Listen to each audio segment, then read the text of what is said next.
12 ज्योतिर्लिंगों की पौराणिक कथाएं भगवान शिव के 12 ज्योतिर्लिंग देश के अलग अलग भागों में स्थित हैं। इन्हें 12 ज्योतिर्लिंग के नाम से जाना जाता है। इन ज्योतिर्लिंग के दर्शन, पूजन, आराधना से भक्तों के जन्म जन्मांतर के सारे पाप समाप्त हो जाते हैं। वे भगवान शिव जी की कृपा के पात्र बनते हैं। ऐसे कल्याणकारी ज्योतिर्लिंगों की कथा आज हम आपको बताएंगे। श्री सोमनाथ मंदिर गुजरात प्रांत के काठियावाड़ क्षेत्र में समुद्र के किनारे सोमनाथ मंदिर विश्व प्रसिद्ध है। यह ज्योतिर्लिंग पहले प्रभास क्षेत्र के नाम से जाना जाता था। यहीं भगवान श्री कृष्ण ने जरा नामक व्याध के बाण को निमित्त बनाकर अपनी लीला का अंत किया था। इस ज्योतिर्लिंग की कथा का पुराणों में भी वर्णन है। दक्ष प्रजापति की 27 कन्याएं थीं। उन सभी का विवाह चंद्रदेव के साथ हुआ था, किंतु चंद्रमा का समस्त अनुराग व प्रेम उनमें से केवल रोहिणी के प्रति ही रहता था। उनके इस कृत्य से दक्ष प्रजापति की अन्य कन्याएं बहुत अप्रसन्न रहती थीं। उन्होंने अपनी यह व्यथा कथा अपने पिता को सुनाई। दक्ष प्रजापति ने इसके लिए चंद्रदेव को अनेक प्रकार से समझाया, किंतु रोहिणी के वशीभूत उनके हृदय पर इसका कोई प्रभाव नहीं पड़ा। दक्ष ने क्रुद्ध होकर उन्हें क्षयग्रस्त हो जाने का शाप दे दिया। इस शाप के कारण चंद्रदेव तत्काल क्षयग्रस्त हो गए। उनके क्षयग्रस्त होते ही पृथ्वी पर सुधा शीतलता वर्षण का उनका सारा कार्य रुक गया। चारों ओर त्राही त्राही मच गई। चंद्रमा भी बहुत दुखी और चिंतित रहने लगे थे। उनकी प्रार्थना सुनकर इंद्रादि देवता तथा वशिष्ठ आदि अर्षिगण उनके उद्धार के लिए पितामह ब्रह्मा जी के पास गए।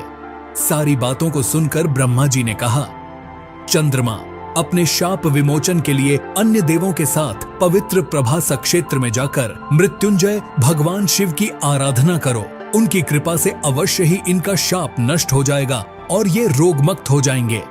ब्रह्मा जी के कहे अनुसार चंद्रदेव ने मृत्युंजय भगवान की आराधना का सारा कार्य पूरा किया। उन्होंने घोर तपस्या करते हुए 10 करोड़ बार मृत्युंजय मंत्र का जप किया। इससे प्रसन्न होकर मृत्युंजय भगवान शिव ने उन्हें अमृतत्व का वर प्रदान किया। उन्होंने कहा, चंद्रदेव, तुम शोक न करो। मेरे वरदान से तुम्हारा शाप मोचन तो होगा ही, साथ ही साथ प्रजापति दक्ष के वचनों की रक्षा भी हो जाएगी। कृष्ण पक्ष में प्रतिदिन तुम्हारी एक एक कला क्षीण होगी, किंतु शुक्ल पक्ष में उसी क्रम से तुम्हारी एक एक कला बढ़ जाया करेगी। इस प्रकार प्रत्येक पूर्णिमा को तुम्हें पूर्ण चंद्रत्व प्राप्त होता रहेगा।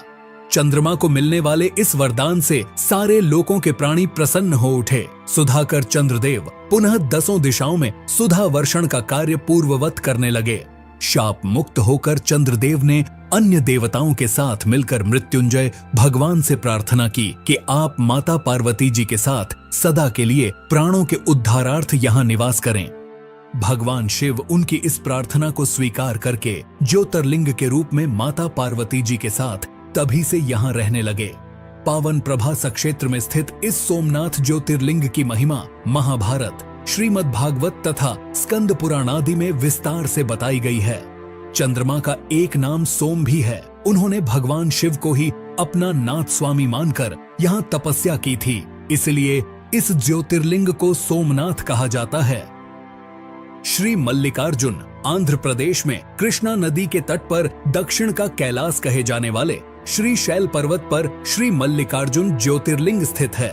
महाभारत, शिव पुराण तथा पद्म पुराण आदि धर्म ग्रंथों में इसकी महिमा और महत्ता का विस्तार से वर्णन किया गया है।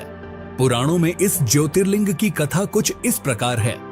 एक समय की बात है, भगवान शंकर जी के दोनों पुत्र श्री गणेश और श्री कार्तिकेय स्वामी विवाह के लिए परस्पर झगड़ने लगे। प्रत्येक का आग्रह था कि पहले मेरा विवाह किया जाए। उन्हें लड़ते झगड़ते देखकर भगवान शंकर और मां पार्वती ने कहा, तुम लोगों में से जो पहले पूरी पृथ्वी का चक्कर लगाकर यहाँ वापस लौट आएगा, उसी का विवाह पहले किया जाएगा। माता पिता की यह बात सुनकर श्री कार्तिकेय स्वामी तो अपने वाहन मोर पर विराजित हो तुरंत पृथ्वी के चक्कर लगाने के लिए दौड़ पड़े। गणेश जी के लिए तो यह कार्य बड़ा ही कठिन था। एक तो उनकी काया स्थूल थी, दूसरे उनका वाहन भी मूषक चूहा था।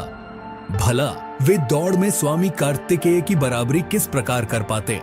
लेकिन उनकी काया जितनी स्थूल थी, बुद्धि उसी के अनुपात में सूक्ष्म और तीक्ष्ण थी। उन्होंने पृथ्वी की परिक्रमा का एक सुगम उपाय खोज निकाला। सामने बैठे माता पिता का पूजन करने के पश्चात उनकी 7 बार परिक्रमा करके उन्होंने पृथ्वी के चक्कर न लगाकर माता पिता के चक्कर लगाकर कार्य पूरा कर लिया। उनका यह कार्य शास्त्रानुमोदित था। पूरी पृथ्वी का चक्कर लगाकर स्वामी कार्तिकेय जब तक लौटे तब तक श्री गणेश जी का रिद्धि और सिद्धि नाम वाली 2 कन्याओं के साथ विवाह हो चुका था और उन्हें क्षेम तथा लाभ नामक 2 पुत्र भी प्राप्त हो चुके थे। यह सब देखकर स्वामी कार्तिकेय अत्यंत रुष्ट होकर क्रौंच पर्वत पर चले गए। माता पार्वती वहां उन्हें मनाने पहुंची। जब कार्तिक को पता चला कि उनकी माता पिता यहां आने वाले हैं तो कार्तिक वहां से दूसरी जगह चले गए। जिस स्थान में माता पार्वती और भगवान शिव ने अपने पुत्र की प्रतीक्षा की थी उसे अब श्रीसेलम के नाम से जाना जाता है। उन्होंने अपने पुत्र से परेशान होकर उन्होंने एक ज्योतिर्लिंग का रूप धारण किया और वहीं रहने लगे और तब से मल्लिकार्जुन ज्योतिर्लिंग के नाम से प्रख्यात हुए। मल्लिका का अर्थ है पार्वती और अर्जुना का अर्थ है शिव।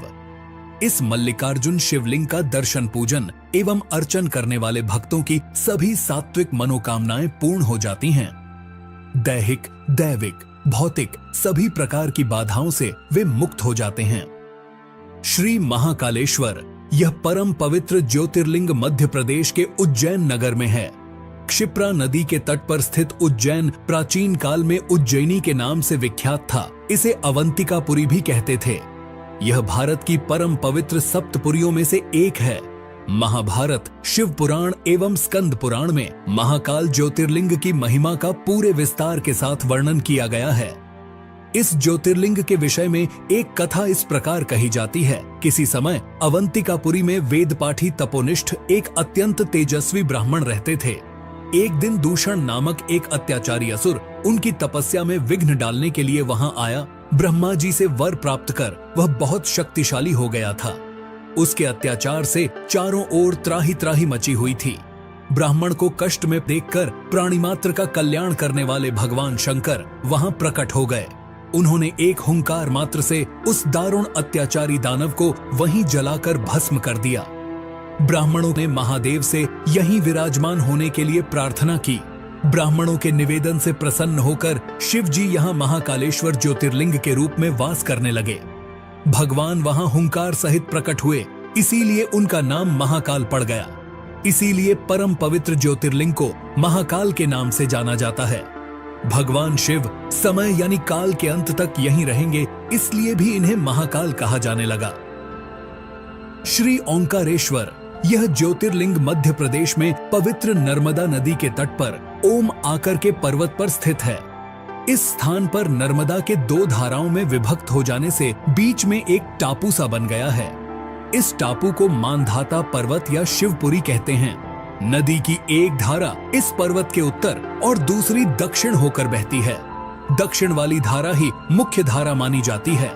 इसी मानधाता पर्वत पर श्री ओंकारेश्वर ज्योतिर्लिंग का मंदिर स्थित है। पूर्व काल में महाराज मानधाता ने इसी पर्वत पर अपनी तपस्या से भगवान शिव को प्रसन्न किया था। इसी से इस पर्वत को मानधाता पर्वत कहा जाने लगा। इस ओंकारेश्वर ज्योतिर्लिंग के 2 स्वरूप हैं। एक को ममलेश्वर के नाम से जाना जाता है। यह नर्मदा के दक्षिण तट पर ओंकारेश्वर से थोड़ी दूर हटकर है। पृथक होते हुए भी दोनों की गणना एक ही में की जाती है। शिवलिंग के 2 स्वरूप होने की कथा पुराणों में इस प्रकार है। एक बार विंध्य ने पार्थिव अर्चना के साथ भगवान शिव की 6 मास तक कठिन उपासना की।